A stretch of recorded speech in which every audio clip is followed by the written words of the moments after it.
Well, I'm not saying that. I mean, I'm just saying be careful.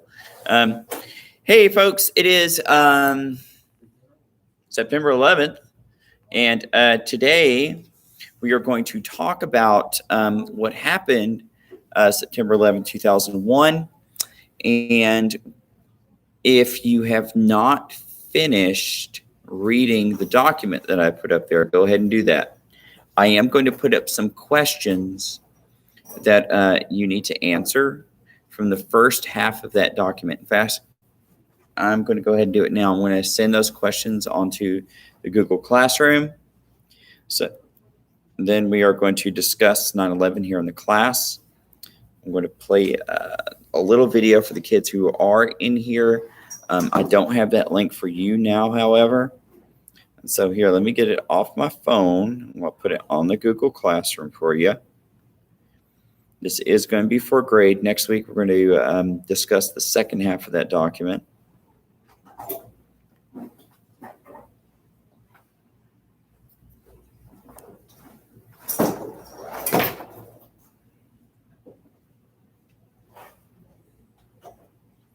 But no, y'all aren't taking notes or anything today, so don't worry about that. All right. Put that up there.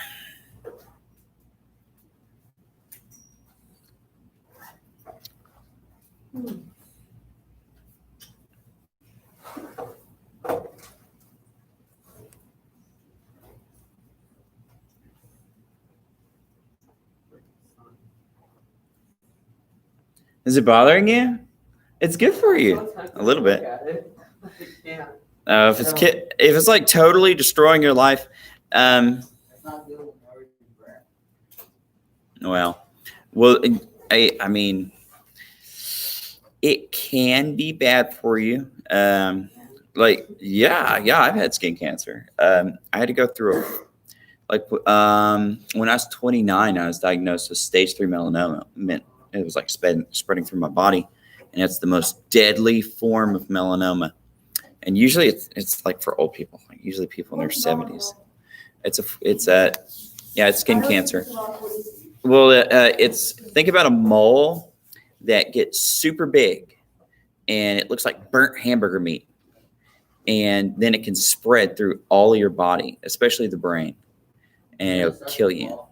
Huh? Say again?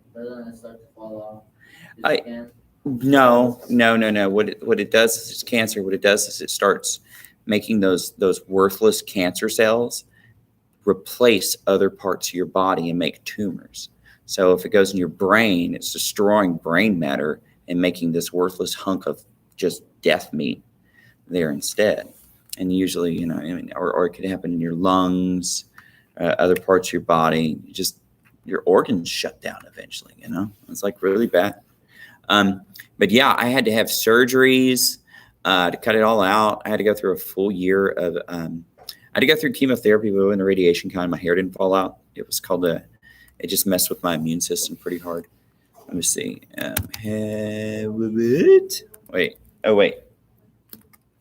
Let me put the name of this. Oh yeah, it was pretty rough. Please answer the following questions. And the questions are on the picture that I'm uploading on Google Classroom. You just did it on a document. The kids here in class have done the same thing because I'm trying to make sure that y'all are all doing the same stuff. This afternoon, I'm going to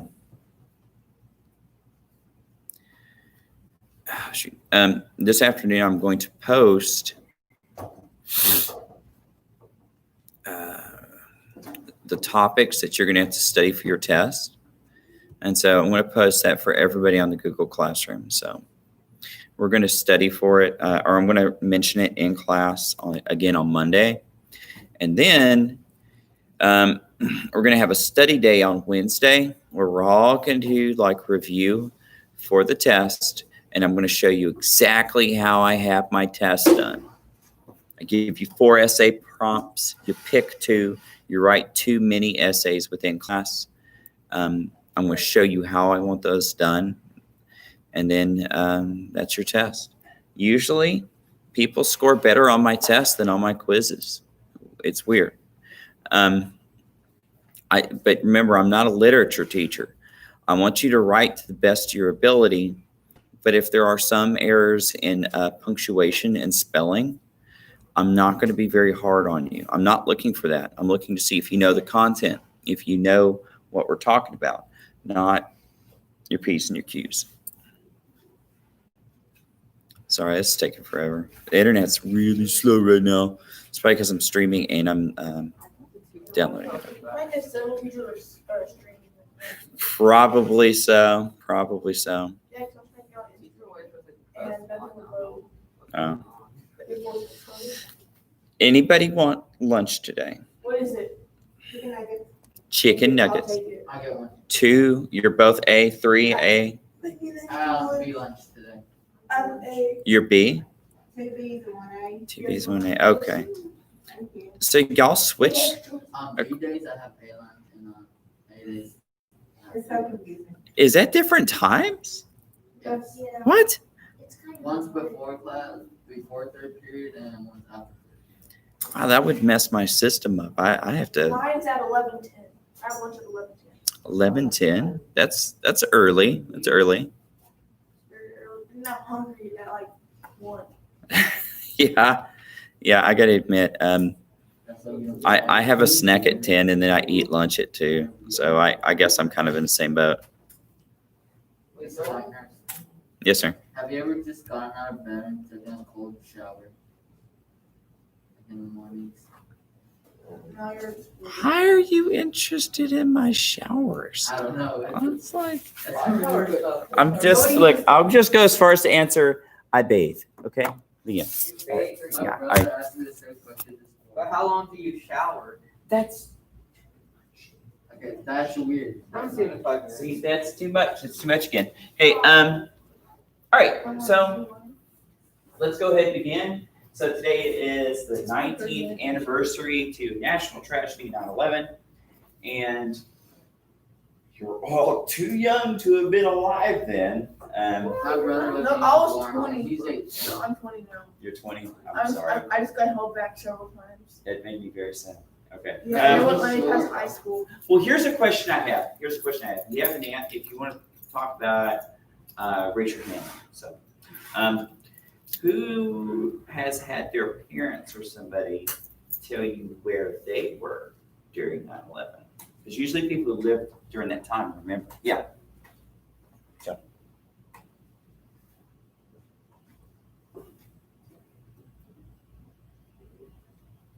Yeah. Oh, you want to talk about it? So my dad was driving to my grandfather's land, little town south, and he hears it on the radio, and he calls my mom and he's like, "Hey, did you hear this stuff that's going on in wherever it is?" And my mom was watching it on TV. She's holding my sister who was born half a month ago. Mhm. He's like, yeah. And that's all I can do. Okay. Okay. But they definitely remember that day though. My mom wasn't even in the States yet. She was in Central America. So I bet it was different for her then. yeah, I think it was my grandma though, because she married someone else after my grandpa died. So he works all over the United States. Sometimes he even goes out. So I think he was in New York when that happened. Oh yeah. It's real close then. Timothy, you got your hand up?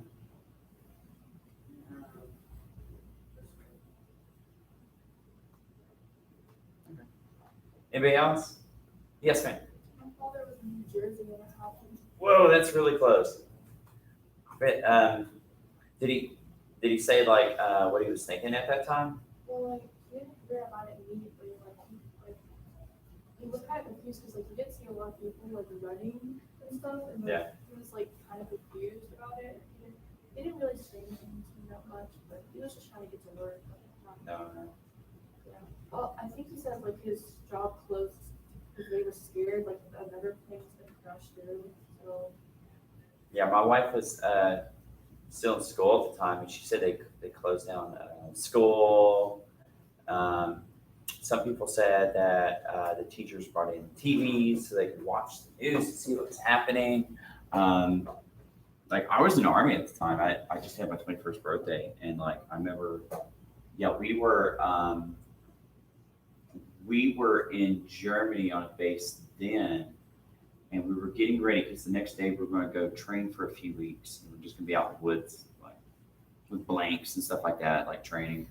I'm going to train with one of the Ranger battalions. I forgot which one. They came to Europe, and yeah, it's before smartphones. We had flip phones, you know. So like people were getting texts from like their wives or girlfriends, "Hey, check out the news." And so we put on the radio, and I could only hear bits of it here and there. We just knew something bad was happening. I actually didn't see the pictures and know it was happening until I saw a newspaper 2 weeks later. So for us, it was kind of different. We knew something was happening, and we were expecting to like go to war, but we didn't even know who it was. You know, we just knew that a couple of buildings were taken down. Eventually found out they were hijacked by terrorists and stuff like that. So it was all coming in really slowly. So yeah, this kind of thing. But so I wasn't even in the States, but it's my understanding people here in the United States, a lot of people got very, very upset. Like a lot of people had a hard time going to work. People were very scared that there'd be other attacks. So schools and government buildings were shut down, guarded. Before that, could fly to Europe and places like that pretty easy. You just passed through metal detectors and you got on the plane. The first time I flew back home after that, they didn't have the security measures like standardized yet. So I had to wait in my first line flying back home like over an hour, and it just took forever because they were patting everybody down, making people go through metal detectors, pulling people out to search. So it's kind of a strange thing. I'm going to show y'all something with some information about 9/11, and Have you seen those videos where people talk about where they were when like that happened? Like they were supposed to be at work, but like something stopped them from going. yeah, a lot of people know people who survived because it was like for reasons they can't explain. You know, they're not sure why that day was the day. You know. Like there were some where they said they got sick or their car broke down. Mm-hmm. I forgot what celebrity it was. I know it's celebrity though, and they were supposed to have a meeting there, but they didn't go to work. It's a good day to miss out on the meeting. Yeah. I had a teacher at Chapel Hill Middle School who they were in kindergarten at the time, and the teachers were running through the hallways whispering about things and crying and stuff. Yeah. While they were all making jokes and yelling and stuff.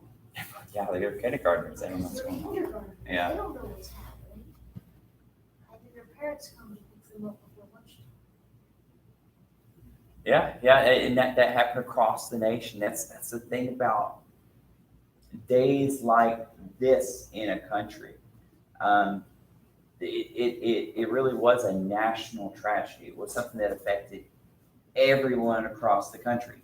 Because Not me. no, well, yeah, you weren't born yet, but you're still living in the America that emerged from it. So the things that changed because of this, some of it was our perception. Like there had been terrorist hijackings of planes before this, a lot actually. Sometimes these things, usually, yeah, it was Islamic terrorists tied with a country called Palestine, right? And so what they would do though is they would hijack planes and they would hold them for ransom. They'd say, give us money or free our friends from prison. And if you sometimes times, you give their demands and like countries would pay them, like France or something like that, and it'd be okay.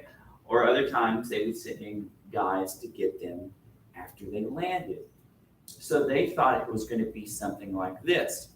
They always figured that if planes would get hijacked, they would land the planes and ask for money or have terms. They didn't think that they would use them as human missiles to do something like this. And so you see on this, there's symbology there. Of course, you have the American flag, you have the Twin Towers, you have 9/11/01, which is when it happened. And of course, it's inside of a Pentagon because one of those planes in the Pentagon, which is where a lot of our top military planning and preparation happens. So it's almost like the brain of America's defenses. One of the planes was on its way to the White House, but it crashed because the passengers fought back, but they weren't able to save the plane.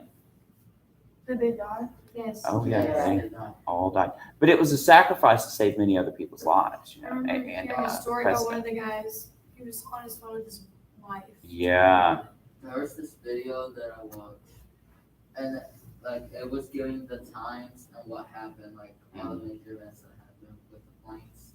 They gave the times like they crashed and everything. The buildings. There's a good lesson in this. Like, it was better to fight when they knew something was wrong because things turned out better because they fought, even though they died.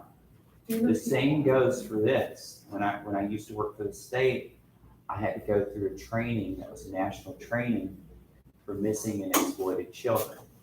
And if there's one thing those experts said was whenever it comes to children or young people being threatened with being kidnapped, even if they have a weapon, it's better to fight back and run. Because if you get in the car, you're never coming back. Does that make sense?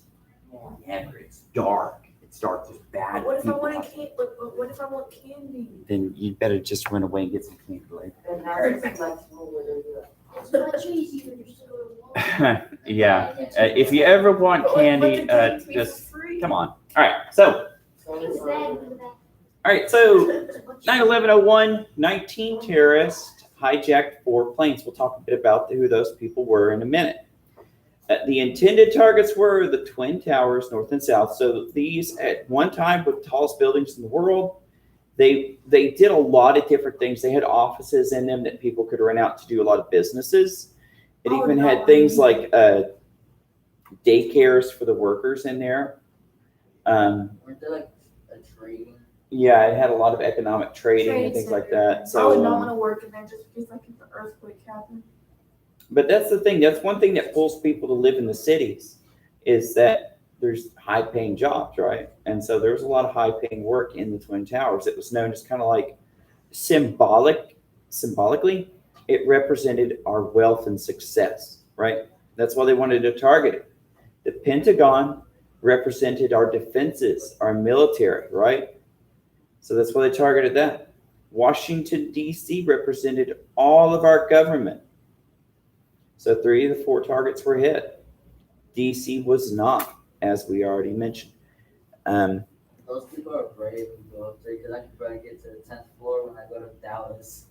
Well, yeah. I mean, well, I don't mind being inside tall buildings, I just don't want and to see I don't outside. mind mind parachuting, but I hate climbing at really high things. Like I used to go mountain climbing with a friend of mine, and I hated it. I'm just like, oh god, oh, it's just, I like things like that. I don't know why. I The thing don't. is, Even if I have the rope on me and like I know it's gonna hold me, I can't. I just get sick. I'm like sick the whole time.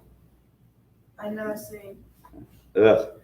I can do it. I don't know how It was like what happens if it broke? Like well, it's not going to I break know, like you would fall off your bed. because those ropes can hold cars. Your body's not going to snap it, But I mean, I don't know. Like my grandfather used to paint water towers and the really big radio towers. He'd climb up and like paint those things. I'm like, I don't know how I did it. Oh, we can't have that picture. And the TV bins.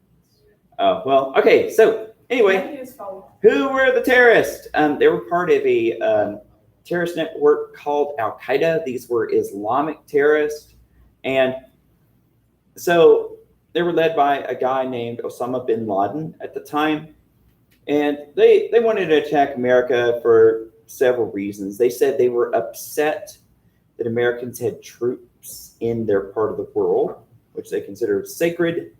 They were also upset that they thought that we were corrupting people in their area. They wanted to establish their legitimacy. They wanted to bring on a new era of Islamic rule called caliphate, which is something like talk about next year in 10th grade history. Talk about the actual historical caliphates and things like that. They had attacked us before. They had killed some sailors by bombing a naval ship. They may have had connections with other terrorist attacks. We actually had a chance to actually kill the leader of 9/11, Osama bin Laden, before 9/11, but the president at the time said he didn't want to act as bad as they did, so they let him go, unfortunately. So the 19 hijackers were composed of the first hijackers to arrive in the United States were these guys here. They came to America first, and then they actually went to flight school here in Texas. I don't remember how they got here, if it was like on work visas or something like that. But they stayed and lived underground in America for about a year or two until eventually they get their flights with a plan in place. These guys had gone through foreign training overseas. I don't remember where. So they were kind of like spies. They had gone through training. They went through intensive planning. When they came to America, they tried to remain where you wouldn't notice them and stuff like that until they were ready for their attack. But yeah, they were committed terrorists. So a little information about the airplane. So we have American Airlines Flight 11. It was supposed to go from Boston to LA. So it's going across the US. Another one, United Airlines Flight 175, supposed to go from Boston to LA as well. American Airlines Flight 77 is supposed to go from Virginia to LA. And the last one, Flight 93, is supposed to go from New Jersey to San Francisco. So you see they were all trying to go to the West Coast there, but they obviously didn't make it. We have a bit of a timeline here. So, excuse me, this stuff was all happening very quickly. And like I said, no one expected someone to use airplanes as weapons. So even if, and they could have, yeah, sure, have jet fighters mobilize and take them out. Well, they weren't going to do that because they thought everybody was going to live. They didn't think they were going to use this human missiles, right? So that's off the table. So first, 11 is declared a hijack. And then you see only 26 minutes later, after the declaration, it's already in one of the Twin Towers. That's a real short amount of time. That's not a lot of time to make decisions and stuff. Before that, just minutes before that, another flight was declared hijacked. And Wasn't the president reading books to the children? yeah, and you know, presidents and first ladies do that. You know, they go around the country, and sometimes they do things where sometimes it's because people ask for them. It's like, hey, it'd be really great if the president came visit us. The kids would love it, you know. So they always meet with different groups and things like that. It's because his wife, the first lady that was her big thing. Every first lady has something big, right? Like Michelle Obama had child nutrition. That was her big thing. And I think Melania Trump is, I think it's bullying, is it? Right. I think it's against bullying, but yeah, Laura Trump's was child literacy because she was a school teacher. But yeah, we see after 11 crashes, another one is hijacked, 77. Then the president is alerted. Yeah, he said reading to elementary students. Then Not too long afterwards, 9:02, 175 crashes into the South Tower. This is live on television. When the first one crashed, like nobody knew what happened. A lot of people thought it was like a private airplane, and somebody was just like, "Ooh," not paying attention and hit a building. When it turned out, it was more serious than even that. And then the FAA, who's in charge of everything from airplanes to even model airplanes, grounds all flights. They say, "Hey, get everybody out of the air as fast as possible." Now they wanted to clear the skies to make sure that you didn't accidentally, I don't know, like so they could clear things up, I guess. But they really just started firing on planes. There was talk about it, but they did. There was talk about it. Yeah. At first, didn't they think that the buildings, it was something, an accident had happened, and that's what caused it? Well, before 9/11, those people, Al Qaeda, I almost forgot this. They actually did another terrorist attack. They tried to take down the Twin Towers before.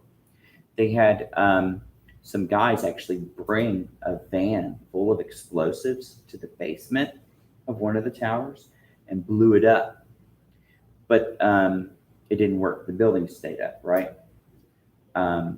Some people say that maybe it weakened the towers, but when we see the video later, we're going to see that it starts falling from the top down, not from the bottom. So, yeah, so I don't think that's the case. So the ground flights, then another flight's hijacked. Then 177 crashes in the west side of the Pentagon. Some people died. I don't remember the number, but it wasn't nearly as many as in New York. Then the White House is evacuated. Remember, the president isn't there, but they do have staff and people like that there still. South Tower then collapses after that. So we see,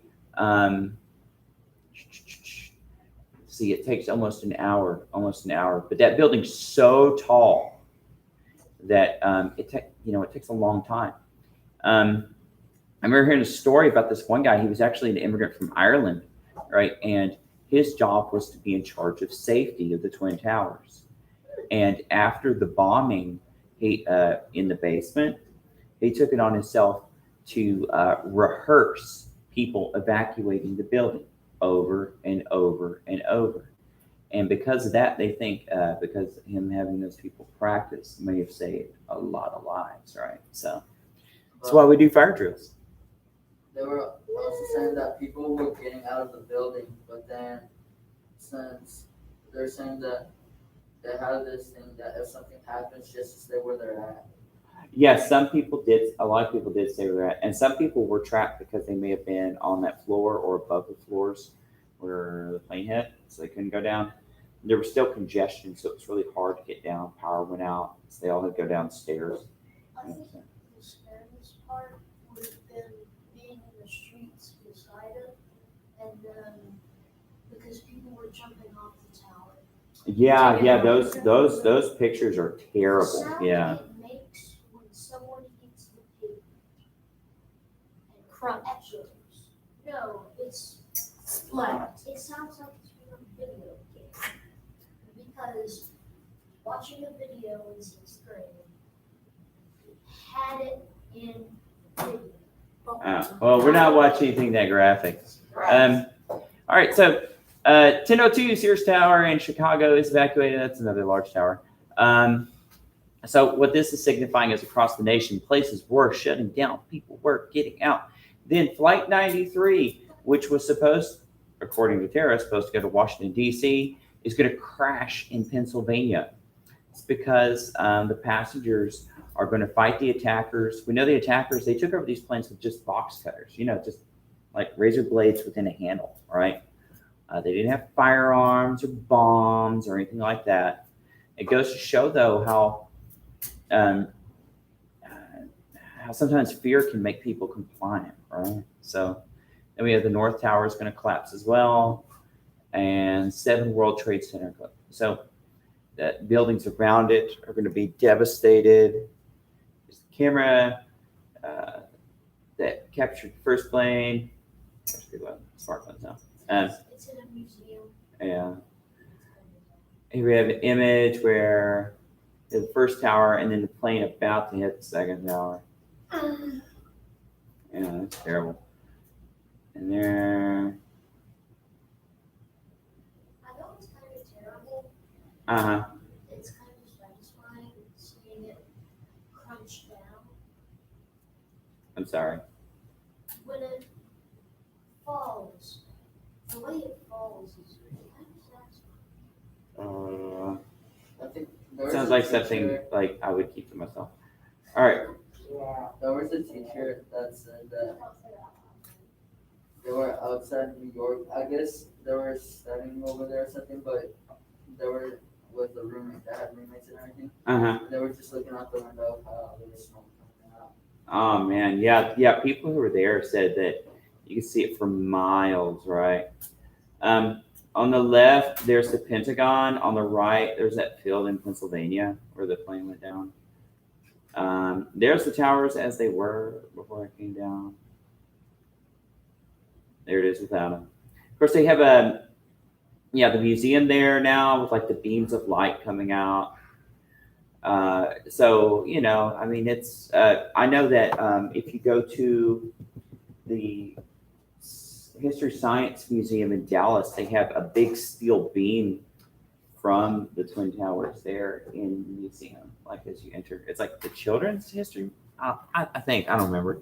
It's a cool museum. So the aftermath, yeah, this is a big deal. After every major war, there's big changes in America, but there's a big change in America after this as well. So heightened security at airports and various mass transit locations. Yeah, I already mentioned that one. The Patriot Act. So the Patriot Act now, it's going to greatly expand what we call our intelligence agencies, our spy networks, right? But it also expanded our government's ability to collect private information from citizens. So Homeland Security. So this is going to really beef up a lot of our security agencies here in America. First to fight terrorism, and then later, of course, to fight other things as well. War on terrorism, we're still in it. We're still in Afghanistan. It's been about 19 years. We still have soldiers in Iraq as well. Surge in military enrollment. Yeah, like I was already in the Army, and a couple of months after this, we started, a few months after 9/11, we started seeing a lot of new guys come in because they were really upset about 9/11. They'd seen it on TV and stuff. Especially a lot of guys and girls from New York were coming in because they were really mad that their home got attacked. Increased patriotism here in the States, from what I understand. I wasn't here for like a couple more years, but I heard about it. Osama bin Laden will eventually be ventilated by Navy SEALs. There are rumors that they almost had him a couple times before this. He was hiding out in a country called Pakistan, it's a country that's not one of our enemies, but they haven't been one of our friends either. So Pakistan's done a lot to allow terrorists to train and equip themselves and recruit. But we're not at war with them, so we don't go in and stop that. So that's the topic for U.S. history. There's his compound. He was hiding out for a while. He actually, his doctor actually reported where he was to us, but the Pakistani government had him executed for it. So poor guy. So yeah, if you ever watch like the end of that one movie, what's that movie? Zero Dark 30. Yeah, they show where the SEALs got him. I think there's been books about it. Wasn't it a dog? No. You're thinking about the leader of ISIS. You're thinking about al-Baghdadi. Yeah, he had a dog try. He had, I think they were Delta Force guys, like U.S. Army Special Forces guys, go after him. And he went into a tunnel. He had two of his own sons as hostage. And the dog chased him in a tunnel, and he blew himself up with his kids. So, yeah, evil people are evil. And believe me, these people are really evil. Like, I can't I can't talk enough about just like all the bad things you could think of really bad people doing. They do it. So, hey, that's going to end our discussion today. When we come back next week, we're going to discuss more of Plutarch's writings. And I'll be out on Tuesday. I'll have something different for you to do. Wednesday, we review. Thursday, we test. Talk to you later, kids.